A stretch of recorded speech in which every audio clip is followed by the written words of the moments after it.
air fryer နဲ့အိမ်မှာပီဇာလေးအလွယ်တကူလုပ်စားဖြစ်ပါတယ်ခုလိုပဲအားလုံးအလုံးရှုပ်စီခြင်းလို့တင်ပြီးလိုက်တယ်ပေါ့နော်ဝယ်စားလိုက်ရတဲ့ကိစ္စအောင်ပုံထဲမှာပြထားတဲ့အတိုင်းပါပဲဂယောမှုစပါနေဝယ်လာတာပါ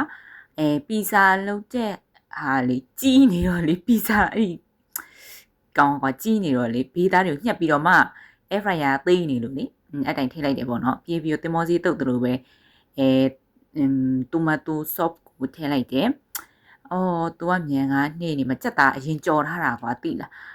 ဗာလဲအစိမ့်ထည့်လို့ရပါမယ်ကြောက်လို့ဆိုပြီးတော့မှအရင်ကြော်ထားတာကွာပြီးတော့ cheese တွေလည်းထည့်လိုက်တယ်ပေါ့နော်ပြီးတော့မှခရမ်းကျင်သီးလေးတွေခွဲပြီးတော့ထည့်လိုက်တယ်ကွယ်အဲ့ဒီအချိန်မှာခရမ်းကျင်သီးကဘာမှမထည့်ထားဘူးဆိုတော့ဒီနည်းနည်းအပေါ်ကနေရောစားလေးတုံးလိုက်တယ်ကွာစားပန်းအောင်စားလေးပေါ့နော်ရှာရှိရပန်းအောင်စားမှာထည့်